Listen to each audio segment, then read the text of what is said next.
komen anda ke laman Facebook kami. Kita ingin bercerita tentang ni lah, trend prank ni. Ismail, banyak sebenarnya digunakan oleh mereka yang menaik konten ataupun kandungan di laman web, dan juga sering digunakan oleh teknik perniagaan sebenarnya sekarang.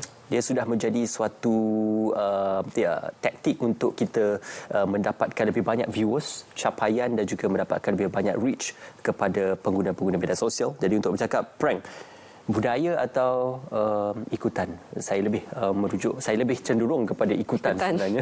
Budaya itu mungkin satu konotasi yang tidak sama sekali dengan apa yang kita ingin gambarkan dalam pembudayaan masyarakat. Kita terus saja bersama dengan Dr. Azmawati Mohamad Noor, pensyarah Jabatan Psikologi Pendidikan dan Kaunseling Fakulti Pendidikan Universiti Malaya. Apa khabar, Doktor? Khabar baik. Assalamualaikum Ismail dan Zaliha. Waalaikumsalam warahmatullahi wabarakatuh.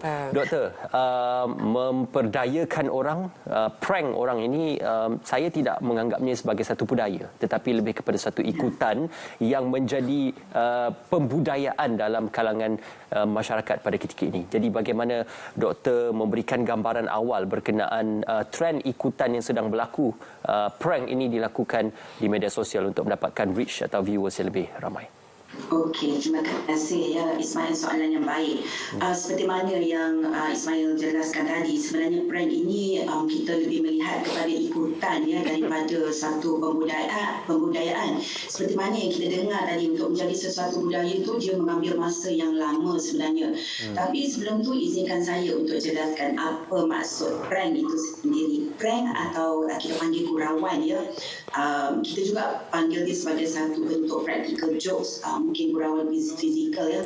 Pada zaman kini sudah menjadi ikutan ya anak-anak muda kita, dan bukan sahaja anak-anak muda, kadang-kadang ibu bapa juga melakukan ya, terutamanya pada anak-anak mereka sendiri. Dan kita lihat dalam kalangan YouTubers, TikTokers atau pengikut media ya sosial yang lain. So ini adalah satu trend yang sekarang ini semakin diikuti ramai. So saya nak membawa, kalau kita lihat daripada sudut psikologikal klinikal sedikit lah ya, ringkasan pendidikan yang telah dijalankan sebelum ini.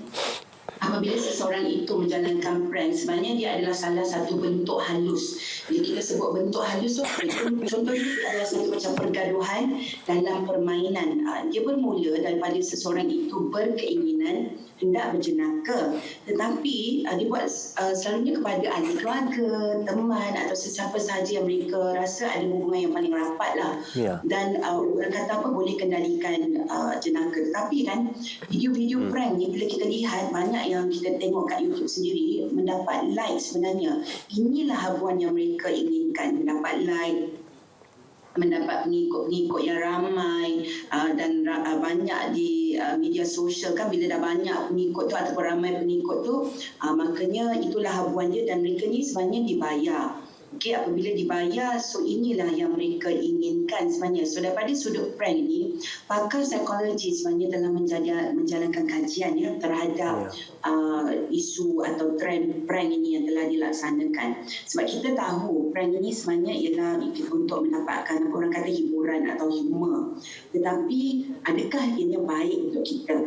So soalan dia, adakah ia merupakan satu trend atau ikutan yang baik? Dan kita kata apa, kalau kita nak bergelak ketawa itu, kita tahu dia memang meningkatkan daripada segi kesejahteraan diri itu sendiri ya. Tetapi sebab dia akan membebaskan hormon-hormon, contohnya endorfin, oksitosin. Tetapi adakah dengan prank-prank yang kita lihat di luar sana yang banyak telah dikongsikan, adakah ia sebenarnya mengganggu gugat orang-orang lain, sahabat-sahabat yang telah terkena prank itu? Sebab pada pelaku prank ini sebenarnya ya Ismail, pelaku prank ini sebenarnya dia macam melepaskan inhibition kita panggil ya, ataupun perencatan untuk membebaskan diri seketika daripada bertindak normal. So ia sebenarnya macam orang kata apa, dorongan lah untuk mempermainkan. So kita nak lihat balik prank ni, adakah ialah satu-satu yang baik ataupun sebenarnya mencederakan emosi. Dr. Asma, selain daripada kecederaan emosi, kita juga ingin sentuh juga ada kadang-kadang prank yang letak hantu dan elemen-elemen yang menakutkan. Kita lupa kadang-kadang orang yang kita prank itu mungkin ada masalah sakit jantung dan sebagainya. Jadi aspek consequences ataupun tanggungjawab selepas sesuatu tindakan lawak itu dibuat mungkin ramai yang terlepas pandang sehingga kadang-kadang membawa kepada kes undang-undang. Ya, betul. Zaliha, sebenarnya prank yang kita lihat baru-baru ni kan ada trending kan di YouTube, di TikTok, apabila ibu bapa ataupun dia beradik sendiri yang bermainkan orang kata tu prank Pontianak menilai kan. Bila saya sendiri tengok video tu, saya pun dengar suara itu pun rasa kejut kan. Ini kan pula kepada anak-anak yang kita lakukan. Bila kita lihat ya prank dengan suara Pontianak menilai, kita sebenarnya tak lihat daripada sudut tekanan ataupun impak yang kita berikan kepada anak-anak ini. Apa yang kita lihat ialah mungkin lucu bila mereka ini berlari dalam ketakutan, menangis, mungkin lucu. Tetapi sebenarnya sukar untuk kita lihat ya anak-anak ini bila dia anggap ibu bapa itu sebagai seseorang yang mereka sangat percaya. Dan bila mereka terkena benda-benda ini, mereka akan ada lahir dan zahirnya perasaan yang macam ni ya, so lepas tu boleh ke saya nak percaya dia? Mereka merasakan satu perasaan yang tidak selamat. Bagi anak-anak yang sensitif ya, ditinggalkan semasa mereka sangat memerlukan boleh menyebabkan mereka ni hilang rasa percaya lah. Dan lagi satu, secara tak langsung bila benda ini disebarkan, diviralkan, disebarluaskan, kita lihat kelakuan anak-anak ini malu dan kemudiannya dilihat oleh rakan-rakan di sekolah. Ini yang menyebabkan secara tak langsung cyberbully. Mungkin berlaku cyberbully bila mereka itu diejek, dimalukan dan akan jadilah low self-esteem ya. Tadi saya juga mendengar bila Zaliha menyebut tentang kepada individu menyebabkan mereka ni kadang-kadang kita tak pasti orang tu mungkin mempunyai penyakit kronik dan mungkin mereka akan, kita tak tahu, tiba-tiba sakit lagi semakin teruk atau boleh membawa kepada kematian mungkin. Dan apa yang kita rasa lebih takut ialah kita sebenarnya meningkatkan orang itu mungkin daripada menjadi seorang yang timid, dia akan merasa marah, dia akan merasa sensitif. So sebenarnya ini menzahirkan satu perasaan ketakutan di dalam diri individu itu sendiri sebenarnya. Doktor, bercakap tentang trend ini bukan sahaja di media sosial. Kalau dahulu pernah menjadi bualan perbahasan berkenaan panggilan prank yang dilakukan oleh stesen-stesen radio dan kebanyakannya mungkin stesen-stesen radio yang baharu ataupun stesen radio yang berbentuk komersial dan juga popular, sehingga ramai yang mengatakan perlu ditutup segmen atau rancangan seperti ini kerana seolah-olah menggambarkan bahawasanya gurauan-gurauan seperti itu boleh diterima di peringkat khalayak dan juga media konvensional. Jadi apa mungkin pandangan doktor, sebenarnya budaya ataupun trend ini dimulakan sendiri oleh pengamal media dan kemudian diikuti oleh media alternatif yang lain? Kita tahu ya sebenarnya media memainkan peranan yang amat besar. Media adalah satu tempat di mana semua orang mendengar, melihat, dan sekiranya ia menjadikan, contohlah bila kita kata radio-radio contohnya bermainkan prank, dia mulalah diikuti oleh anak-anak muda kerana mereka merasakan seronok. Ada juga prank yang kita lihat prank ni yang menyeronokkan. Contohnya bila seseorang anak itu balik kita ingat lagi satu tular bila dia memakai baju PPE. Memang terkejutlah mak ayah bila anak itu kembali ingatkan ada sesiapa yang kena COVID-19 case.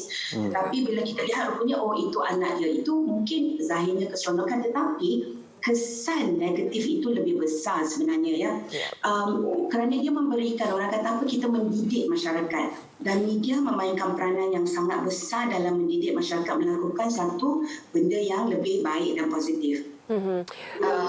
Terpengaruh lah mungkin Ismail, terpengaruh itu mudah untuk kita buat, terutamanya anak-anak muda, mereka mudah terpengaruh. So yang itu saya rasakan sebenarnya peranan masyarakat itu sendiri dan peranan media itu sangat penting dan besar. Dan pernah mungkin kita lihat satu video juga tular di mana seorang ibu membawa anak OKU dan tiba-tiba dia datang, dia lemparkan kek ke muka ibu itu sendiri.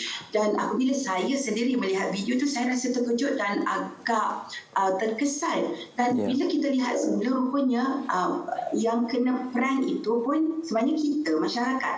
So ini adalah satu, kita risaukan dia menjadi satu budaya, seperti satu kita kata mengembala kambing tu kan, lepas tu dia kata ada serigala. So ini dia akan menjadi ikutan sebenarnya, dan mungkin orang tidak akan percaya selepas ini, dan mudah untuk mereka mengucapkan perkataan mohon maaf. Tetapi mohon maaf ini perlu orang kata apa, dibiasakan, diterapkan, dan bukan hanya dibiasakan di bibir tetapi perlu diamalkan. Ya. Jadi kita risau sekiranya ia menjadi ikutan yang negatif. Apakah barangkali barangkali segelintir mereka yang terlibat dalam aktiviti prank ini terlupa tentang nilai-nilai budaya, khususnya kita di negara timur yang sepatutnya ada adab susila masing-masing. Jadi sekarang ni birthday pun nak kena buat prank, launching produk pun kena ada prank, tanpa kita mengetahui kesan-kesan sampingan bagaimana ia melukakan secara literal atau tidak masyarakat di sekeliling kita. Ya, betul. Ini yang bila kita lihat semua benda sekarang ini, bukan semualah tetapi banyak perkara yang dalam kita lakukan secara tidak langsung ada unsur prank di situ. Dalam kita mencari keseronokan, kita tahu daripada sudut agama juga ianya adalah haram untuk menjatuhkan air muka orang. Tetapi kalau kita lihat daripada segi psikososial, banyak kajian dilakukan oleh ahli psikologi yang boleh kita katakan bahawa mereka ini ingin mencari keseronokan. Dan mereka juga, orang-orang yang melakukan prank ini, pelaku ini, mereka terpengaruh dengan persekitaran. Itu yang kita kata tadi tu. Media memainkan peranan, masyarakat memainkan peranan, ibu bapa memainkan peranan, semua orang memainkan peranan. Dan sekiranya ini menjadi budaya, kan tadi dah sebut budaya mengambil masa yang lama, tetapi kalau ini tidak dibendung, dia akan menjadi satu pembudayaan. Dan bila kita lihat daripada orang kata prank ni, adakah dia mengganggu emosi? Kerana kadang-kadang kita dah rasa macam bosanlah setiap benda akan di-prank. Dan kita juga lihat ada video bila anak itu teruja nak potong kek, tiba-tiba kepala dia tu dia apa orang kata kena dengan kek tu kan, dia tunjal ke kek itu. Jadi hilang rasa keseronokan, hilang rasa adab ataupun tadi sebut budaya timur, hilang rasa hormat kepada ibu bapa mungkin atau orang tua yang orang yang lebih tua kan. Jadi di sini apa yang kita nak terapkan sebenarnya? Dan kita tahu dan banyak kajian yang telah menyatakan bahawa orang-orang yang melakukan prank ini sebenarnya mereka kurang perhatian daripada orang sekeliling atau ibu bapa, dan menyebabkan mereka ini mencari perhatian melalui benda-benda yang dilaksanakan seperti beginilah, mencarikan unsur keseronokan, tetapi sebenarnya memberi kesan negatif kepada orang lain dan diri mereka sendiri sebenarnya secara tak langsung. Sebenarnya ada insiden tersebut tentang kek hari jadi, ada salah seorang yang hampir rosak penglihatan kerana ketika ditekuk ke kek tersebut punya lilin yang sangat tajam. Jadi kita kena fikir terlebih dahulu sebelum melakukan suatu perkara yang kita anggap seronok tapi saya memberikan mudarat kepada orang lain. Doktor, juga bila bercerita tentang media sosial punya power atau kuasa media sosial ini, mendapatkan reach ataupun capaian, trend, ada juga yang mendapatkan pendapatan daripada media sosial. Mungkin sudah tidak ada konten-konten lain yang dipikirkan sesuai pada waktu itu, maka digunakan prank sebagai satu cara mudah dan juga cara cepat untuk mendapatkan capaian kepada pendengar, penonton ataupun viewernya. Jadi bagaimana doktor melihat sebenarnya keterdesakan untuk mendapatkan reach atau capaian di sosial media ini yang memberikan catalyst ataupun yang menyegerakan prank ini menjadi trend dan juga ikutan? Ya, betul. Seperti mana yang kita bincangkan tadi, the power of media, social media ataupun media itu sendiri sangat besar memberikan impak kepada masyarakat di sekeliling. Dan kita juga lihat di mana ada konten sebenarnya konten-konten yang baik. Yang kita lihat sangat-sangat membantu, dan ada juga brand yang dilakukan memberikan kesan yang positif. Contohnya macam saya terangkan tadi, apabila dia menggembirakan, tetapi banyak lagi kesan yang negatif. Tetapi apabila kita lihat konten-konten yang tidak memberikan impak yang baik ataupun tidak memberikan apa-apa value atau nilai tambah kepada masyarakat di sekeliling, so sebenarnya kita kena lihat apa yang kita sebenarnya hendak sampaikan atau apa yang kita ingin kongsikan kepada masyarakat di luar sana. Kalau kita nak buat konten, sebenarnya ia perlu memberikan nilai tambah ataupun kita hendak mencari sesuatu, orang kata apa, dapat memberi impak yang positif. Kadang-kadang bila kita lihat di SOCMED ya, sebenarnya kita lihat banyak benda yang bila kita tengok at the end of the day tak ada benda pun yang kita nampak keberhasilannya. Adakah ia memberikan impak kepada perniagaan itu sendiri? Adakah ia memberikan kesan yang baik? Kerana mula-mula mungkin dia akan jadi viral, tetapi lama-lama masyarakat di sekeliling akan hilang rasa kepercayaan kepada anda ataupun pelaku-pelaku prank di luar sana, terutamanya daripada segi keterdesakan tadi kan untuk menjalankan perniagaan. Jadi mungkin kita boleh lihat daripada aspek yang lebih positif untuk mencari apa orang kata tu value yang lebih baik kepada perniagaan itu sendiri. Jadi kita dah ada teknologi yang baik di sini kan, kita dah ada media sosial, kita gunakan platform ini secara baik dan lebih berkesan untuk sampai kepada masyarakat di luar sana daripada melaksanakan prank yang memberikan kesan emosi negatif. Sebenarnya yang saya nak sampaikan di sini bukan sahaja kepada masyarakat di luar sana ya, tetapi kepada pelaku itu sendiri. Kerana apabila kerap melakukan perkara ini, dia akan menjadi satu habit. Ya, bila dia terlalu kerap jadi habit dan orang akan hilang kepercayaan. So tepuk dada, tanya selera, apa sebenarnya yang anda mahukan. Ya. Doktor, bagaimana pula dengan tekanan sekeliling ataupun peer pressure? Kadang-kadang seseorang, terutamanya anak muda yang memang dalam secara internalnya tidak mahu terlibat dalam sebarang prank kerana tahu risiko yang ada, tapi kerana kena outnumber ataupun dipengaruhi oleh rakan-rakan yang dalam kumpulan yang lebih besar. Bagaimana untuk menangani peer pressure ataupun tekanan daripada rakan-rakan sebaya dalam situasi ini? Yang ini memang satu perkara yang kita lihat amat besar ya Zaliha. Sebenarnya peer pressure ini adalah satu faktor risiko sekiranya anak-anak muda ini tidak dapat membezakan mana yang baik atau mana yang buruk. Jadi semua didikan ini bukan sahaja daripada guru-guru di sekolah, tapi sebenarnya daripada masyarakat sekeliling, daripada ibu bapa di rumah.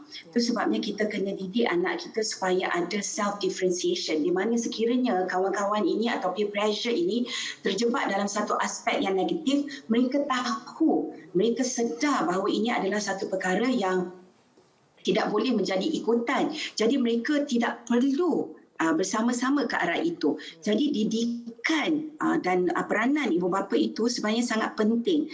Komunikasi yang berkesan. Kadang-kadang bila kita sebagai ibu bapa, kita tidak dapat menzahirkan, kita tidak dapat berkomunikasi dengan baik, kita nak menegur tetapi cara teguran kita itu kasar. Dan anak-anak ini mudah terasa hati dan terutamanya dalam orang kata remaja ya, dalam mencari identiti sendiri. So mereka sukakan sesuatu yang orang kata apa, yang senang, mudah viral, orang kenal mereka, tak masuk dalam satu kumpulan itu. Jadi ini penting supaya mereka ini sedar bahawa ada kesan sebenarnya.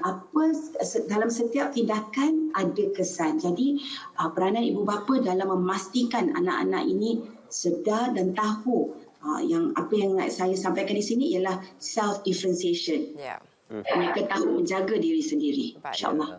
Ibu bapa penting kerana bagaimana acuan, begitulah hasilnya. Terima kasih kepada doktor kerana bersama dengan kami. Sudah pasti kita boleh menyimpulkan bahawasanya budaya prank ini sebenarnya adalah trend ataupun ikutan. Ia bukan satu pembudayaan atau boleh dijadikan suatu budaya dalam masyarakat Timur ataupun masyarakat kita yang intelek dan juga mempunyai pendidikan yang berkualiti. Terima kasih Dr. Asmawati Muhammad Noor, Pensyarah Jabatan Psikologi Pendidikan dan Kaunseling Fakulti Pendidikan Universiti Malaya, membawakan gambaran berkenaan prank budaya atau ikutan, ketahui implikasinya. Terima kasih doktor. Terima kasih. Assalamualaikum. Salam. Dan sekembalinya nanti kita akan bawakan juga perbincangan lebih lanjut tentang bantuan rahmah ke arah masyarakat madani dan bagaimana ini dapat dilihat meringankan lagi beban masyarakat dan bagaimana ia boleh diperhalusi lagi untuk memastikan ia mencapai objektif yang diharapkan. Tapi kita berikan laluan terlebih dahulu kepada Continuous untuk mengetahui perkembangan berita dalam dan luar negara. Dan kami juga alu-alukan pandangan anda untuk disalurkan bersama temu kami di studio nanti. Apabila kita bercakap tentang bantuan tunai rahmah tersebut sudah pasti ia merupakan penerusan kepada cash handout yang diberikan oleh pimpinan terdahulu, dan ia mungkin baik pulih dan juga diperbaiki semula untuk memastikan agar setiap golongan sasar itu mendapat manfaatnya. Bukan itu saja, tetapi bajet mini yang telah pun diumumkan oleh Yang Amat Berhormat Perdana Menteri juga adalah untuk memastikan agar dalam tempoh beberapa bulan ini kita dapat menampung dan juga menaungi golongan-golongan yang berkeperluan sebelum pembentangan bajet 2023 yang akan berlangsung insya-Allah pada kira-kira 24 Februari 2023 nanti. Dan seperti kami janjikan,